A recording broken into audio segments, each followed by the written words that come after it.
और दोस्तों यूट्यूब की वीडियो को चैनल को सब्सक्राइब कर ले, क्लिक बेल आइकन को प्रेस कर दे ताकि सारा नोटिफिकेशन आपको मिलते रहे जीआईबी सीआईबी और बैंक प्रमोशन के संबंध में। हम यहाँ बात करें जीआईबी का ट्रिपल डबल पीबी यानी principles and practice of banking question bank number 4 है। एक छोटा सा अनाउंसमेंट है क्वेश्चन बैंक को स्टार्ट करने से पहले।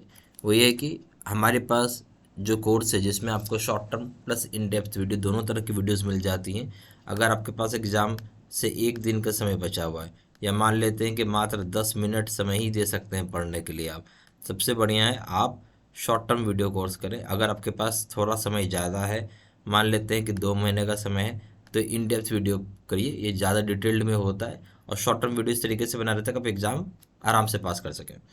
दोनों यहाँ पे हो जाएगा वीडियो लेक्चर कोर्सेज और यहाँ हो जाएगा केस स्टडी का वीडियो, यहाँ हो जाता है 1500 का क्वेश्चन बैंक, यहाँ हो जाएगा 30 मॉक टेस्ट, हो जाएगा रिविजन नोट। दोनों जगह अंतर सिर्फ एक ही चीज़ की, यहाँ वैलिडिटी जो है 6 महीना है और यहाँ जो वैलिडिटी है वो लाइफ लॉन्ग है। प्रिंसिपल्स करेंगे तो दाम है 800 रुपये, दाम है 1200 रुपये। या अकाउंटिंग करेंगे दाम है 1000 रुपये, दाम है 1500 रुपये। या लीगल है दाम करेंगे 800 रुपये, यहाँ है 1200 रुपये। अगर कॉमन पे करेंगे इसका दाम है 2000 रुपये, इसका दाम है यहाँ पे 3000 रुपये। हम सवाल स्टार्ट करते हैं। सबसे पहला सवाल है the central registry of securitisation asset of securitisation asset reconstruction and security interest of India is set up under the provisions of.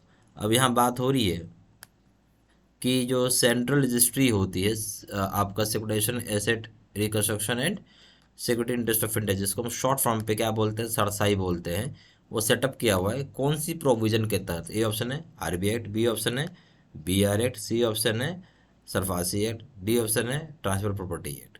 तो बेसिकली सरसाई को हम लोग कौन से कानून से सोच सेटअप कर किया हुआ है, ये आपका जवाब है, ये सवाल है। तो थोड़ा सोच के बताइए, बहुत सीधा सा आंसर है, नेचुरल सी बात है। सरफासी एक्ट में एक प्रोविज़न डाला हुआ है आपका सेंट्रल रजिस्ट्री का, विजिट सरसाई का, तो आंसर हो जाएगा सी।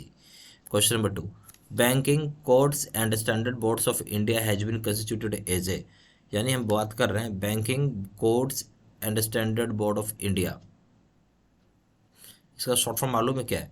B C S B I, ठीक है। अब इसको किस तरीके से बनाया हुआ है? ए ऑप्शन है joint stock company, B option है ट्रस्ट, सी ऑप्शन है सोसाइटी, डी ऑप्शन है पार्टनरशिप फर्म। क्या होगा? ये किस फॉर्म में बनाया है? बी सी एस बी यानी banking codes and standard board of India, जो सही जवाब हो जाएगा वो हो जाएगा सोसाइटी के फॉर्म में ये यहाँ पे बनाया हुआ है, ठीक है। किस फॉर्म में बनाया हुआ है? सोसाइटी के फॉर्म में बनाया हुआ है।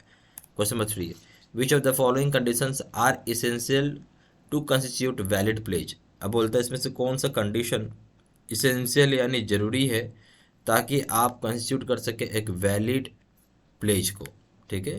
प्लेज को क्या कर सके? वैलिड कर सके। प्लेज क्या होता है कि सामान बैंक के पास रहती है। एग्जाम्पल हो गया गोल्ड लोन। प्लेज का कौन सा सबसे बढ़िया एग्जाम्पल हो जाएगा? प्लेज का एग्जाम्पल हो जाएगा गोल्ड का जो लोन आप लेते हैं तो सोना बैंक के पास ही रखा रहता है। कहाँ रहता है? सोना बैंक के पास, ठीक है। तो इनमें से कौन सा कंडीशन जरूरी है जहाँ आपको वैलिड प्लेज करना होगा? ए ऑप्शन है बेलमेंट ऑफ गुड्स यानी गुड्स की गिरवी रखना, बी ऑप्शन हो गया बेलमेंट मस्ट बी और ऑन बिहाफ ऑफ डेप्टर और इंटेंडिंग डेप्टर, बेलमेंट यानी गिरवी रखा जाएगा और डेप्टर के बिहाफ पे रखा जाता है, ठीक है। सी ऑप्शन है it must be intention of the party that goods will be serve as security for a डेप्ट or performance of A promise. यहाँ बोलता है जो भी पार्टीज होगी वहाँ इंटेंशन ये डाला हुआ है, ये बताया हुआ है कि ये सिक्योरिटी के रूप में जो भी लोन लिया आपने उसका सिक्योरिटी का रूप में काम करेगा या फिर जो वादा किया है परफॉर्मेंस का उसके लिए। D option all of the above, यानी सारी बातें सही है। अब बताइए इसमें से क्या होगा सही ऑप्शन? तो इस केस में जो सही ऑप्शन हो जाएगा वो हो जाएगा डी। क्यों डी हो जाएगा? तो बेसिकली हम जब प्लेज बोलते हैं तो बेलमेंट ऑफ गुड्स यानी गुड को गिरवी रखा जाता है, ये बात सही हो गया। बी ऑप्शन हो गया कि बेलमेंट जो होगा या तो डेप्टर यानी जिसने लोन लिया उसी के बिहाफ पे होगा, ठीक है। सी हो गया यह दोनों पार्टीज जो है आपस में एक बात करती है, एग्रीमेंट करती है, ये बोलते हैं कि जो गुड्स को होगा वो क्या करेगा सिक्योरिटी के रूप में, लोन के सिक्योरिटी के रूप में काम करेगा। फिर परफॉर्मेंस ऑफ प्रॉमिस है, अगर वो जो वादा किया है इस तरह का परफॉर्मेंस करेंगे हम उसके लिए एक तरीके का सिक्योरिटी रखा हुआ है, ठीक है। ये भी बात सही है, यानी चारों तीनों बात सही है, इसलिए डी हो जाएगा all of the above. Question number 4 है अंडर आरटीजीएस। अब समझिए अब क्या बोल रहा है। आरटीजीएस के तहत बोलता है कि bank will route payments through online messages to, पहला पॉइंट क्या है? Bank will route payments through online message to RBI clearing cell. Bank जो है यहाँ पेमेंट राउट करेगा, कैसे करेगा? बैंक जो होगा पेमेंट राउट करेगा आपका ऑनलाइन मैसेज के थ्रू। किसको करेगा? आरबीआई को करेगा, आरबीआई की क्लियरिंग सेल को करेगा। बी ऑप्शन है each transaction will be cleared and settled independently on a minute by minute basis. बोलते हर ट्रांजेक्शन को, जो हर ट्रांजेक्शन होगा उसको हम क्लियर करेंगे और वो इंडिपेंडेंटली आराम से सेटल्ड हो जाता है मिनट बाय मिनट बेसिस पे। फिर है तीसरा पॉइंट है the pay would have funds in his account with in A maximum frame of 2 hours of settlement. बोलता है कि जो भी पेई है, ठीक है, उसके पास फंड होना चाहिए अपने अकाउंट में, जो मैक्सिमम टाइम फ्रेम दिया गया है वो है 2 घंटे का समय सेटलमेंट होने के लिए। इसमें से बोल रहा है अब ऑप्शन बताओ कौन सा सही है। ओनली 1 and 2 बी ऑप्शन हो जाएगा, ओनली 1 and 3 सी ऑप्शन हो जाएगा, ओनली 2 and 3 डी ऑप्शन हो जाएगा, 1 2 and 3। बताइए इसमें सही ऑप्शन क्या हो जाएगा, सोच के बताइए। तो इसमें जो सही ऑप्शन हो जाएगा वो हो जाएगा डी, यानी 1 2 and 3। ठीक है, यानी देखिए हर एक राउट जो होता है, नेचुरल सी बात है, आरटीजीएस में क्या होगा कि यहाँ पे मैसेज जाता है, क्या जाता है आरटीजीएस में, यहाँ मैसेज जाता है, किसको मैसेज जाता है? आरबीआई क्लियरिंग सेल को मैसेज जाता है। ठीक है, आरबीआई की क्लियरिंग सेल को मैसेज जाता है और बैंक उसी तरीके से पेमेंट करती है। ये सारा चीज़ कैसे होता है? ऑनलाइन होता है। दूसरा, यानी ये बात आपकी सही है। दूसरा क्या हो जाएगा? हर एक ट्रांजेक्शन को क्लियर करना जरूरी है, वो भी मिनट बाय मिनट। ये देखिए कैसे कर रहे हो आप, मिनट बाय मिनट बेसिस पे आप कर रहे हो, और सेटल्ड होगा बिल्कुल इंडिपेंडेंटली होता है हर एक ट्रांजेक्शन। समझ गए बात? तो ये भी बात आपकी सही हो गई। क्वेश्चन नंबर 3 में आइए। बोलता है जो पेई होगा, ठीक है, उसके पास फंड होने चाहिए अपने अकाउंट में, जो मतलब फंड पहुंच ही जाएगा मैक्सिमम 2 घंटे का समय बोल रहा है। यानी जो फंड है पेई के पास, पेई के अकाउंट में आ जाता है पैसा। मैक्सिमम जो रखा गया है आरटीजीएस पे भी, जो मैक्सिमम रखा गया है क्या है, वो 2 घंटे का समय है। 2 घंटे के अंदर अंदर पैसा पेई के अकाउंट में आ जाता है, इसलिए तीनों बात सही हो जाएगी यहाँ पे। ओके,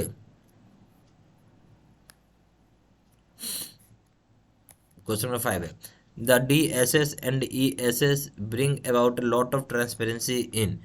अब क्या हो गया, यहाँ देखिए DSS and ESS bring lot of transparency in.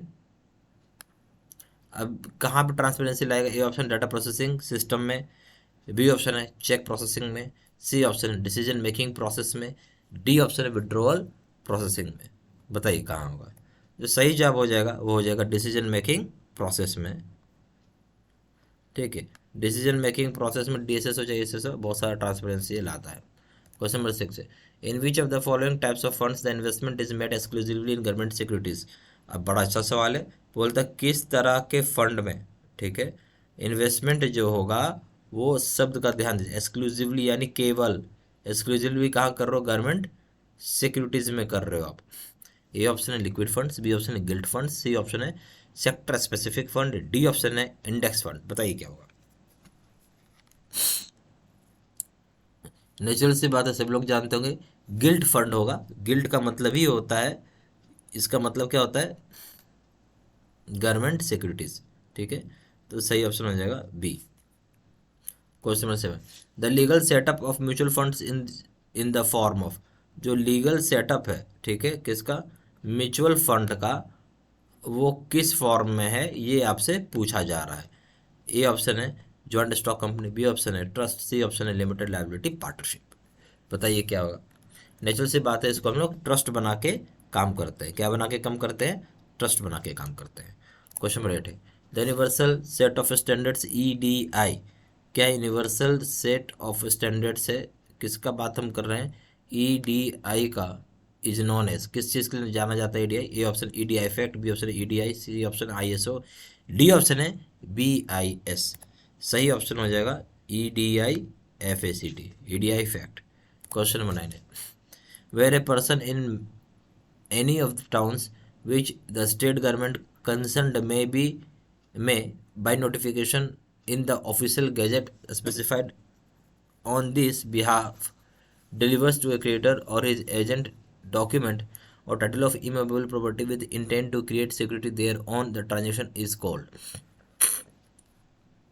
अब बोलता है जहाँ पे कोई पर्सन है और वो किसी भी टाउन का हो, ठीक है, और यहाँ स्टेट गवर्नमेंट जो होता है, ठीक है, वो नोटिफिकेशन निकालता है ऑफिशियल गैजेट में, और यहाँ बताता है जो क्रेडिटर होगा या जो उसके एजेंट डॉक्यूमेंट लेके आएंगे या फिर जो टाइटल होगा इमूवेबल प्रॉपर्टी का, जहाँ इंटेंट क्या है कि क्रिएट करना है सिक्योरिटी को, तो इस तरह के ट्रांजैक्शंस को हम क्या कहते हैं, सवाल ये है। ए ऑप्शन हो जाएगा सिंपल मॉर्टगेज, बी ऑप्शन हो जाएगा इंग्लिश मॉर्टगेज, सी ऑप्शन हो जाएगा इक्विटेबल मॉर्टगेज, डी ऑप्शन हो जाएगा एनोनिमस मॉर्टगेज। मेरे समझ सभी लोग जानते होंगे कि इक्विटेबल मॉर्टगेज हम इस तरह की चीज़ को बोलते हैं, ठीक है। Question number 10, factors influencing the promotion mix is are. बड़ा अच्छा सवाल है। बोलता है फैक्टर्स क्या क्या जो है इन्फ्लुएंस करते हैं आपको, किस चीज़ की बात कर रहे हैं हम, प्रमोशन मिक्स की। वो हो जाएगा पहला पॉइंट है टाइप ऑफ प्रोडक्ट या मार्केट, बी ऑप्शन है buyers readiness stage, C option है बी, ये पहला पॉइंट क्या है, टाइप ऑफ प्रोडक्ट या मार्केट, बी पॉइंट है, दूसरा पॉइंट है बायर्स रेडीनेस, तीसरा point product life cycle stage. क्या सही जवाब होगा आपको ये बताना था। इसमें से ऑप्शन डाला हुआ है A only 1 and 2, B option only 1 and 3, C option only 2 and 3, D option है 1, 2 and 3। तो इसमें सही ऑप्शन हो जाएगा डी 1, 2 and 3। क्यों? जो फैक्टर इन्फ्लुएंस करता है प्रमोशन मिक्स का वो है, पहला तो है किस तरह का प्रोडक्ट या मार्केट है, टाइप ऑफ प्रोडक्ट और मार्केट है, तो पहला पॉइंट। दूसरा पॉइंट हो जाएगा बायर्स रेडीनेस, बायर कितने रेडीनेस स्टेज है वो, दूसरा। तीसरा हो जाएगा प्रोडक्ट लाइफ साइकिल स्टेज, ये तीसरा हो जाएगा। ये सारी बातें सही है, ठीक है, इसलिए डी ऑप्शन सबसे इसमें परफेक्ट है। और जो लोग कोर्स करना चाहते हैं जीआईबी का, तो आप कोई भी कोर्स कर सकते हैं। खाली जो अंतर है यहाँ पे, वो अंतर है 6 महीने की वैलिडिटी को लेके है यहाँ पे, और यहाँ है आपको लाइफ लॉन्ग वैलिडिटी को लेके। बाकी दोनों जगह कोर्स कंटेंट सेम ही होता है। शॉर्ट टर्म वीडियो का मतलब है जहाँ आपके पास एग्ज़ाम से मात्र 1 दिन पहले आप तैयारी करना चाहते हैं, या फिर आप प्रतिदिन 10 मिनट का ही समय निकाल सकते हैं, तो उनके लिए शॉर्ट टर्म बहुत बढ़िया कोर्स है। इसको पढ़ के आप आराम से पास कर सकते हैं। इन डेप्थ का मतलब थोड़ा डिटेल में पढ़ना चाहते हैं, बहुत अच्छी एक्सप्लेनेशन के साथ पढ़ना चाहते हैं, इसके लिए आपको 2 महीने का समय देना होगा, तो ये कोर्स भी आप कर सकते हैं। दोनों जगह वीडियो लेक्चर कोर्स, दोनों जगह केस स्टडी को वीडियो, दोनों जगह 13,500 का क्वेश्चन बैंक, दोनों जगह 30 मॉक टेस्ट, दोनों जगह रिविजन नोट्स है। सिर्फ अंतर हो जाता है वैलिडिटी को लेकर, 6 महीने का या लाइफ लॉन्ग है। और यहाँ आपका प्रिंसिपल्स का पेपर करेंगे दाम 800 रुपये, दाम है 1200 रुपये। यहाँ एक लीगल का अकाउंटिंग का करेंगे दाम है 1000 रुपये, दाम है 1500 रुपये। लीगल का दाम है यहाँ 800 रुपये, दाम है 1200 रुपये। कॉमो पे करेंगे दाम है 2000 रुपये, इसका दाम है 3000 रुपये। कोई डाउट हो, किसी भी चीज़ का पूछना हो तो आप फ़ोन करके पूछ सकते हैं। कॉलर्स 4×9 685 127, दूसरा नंबर है 7827546946। वेबसाइट में जाकर डायरेक्टली ऑनलाइन ऑर्डर प्लेस कर सकते हैं। वेबसाइट हो जाएगा www.jibstudymaterial.com। ईमेल आईडी हो जाएगा sidsinha123@gmail.com। Thank you.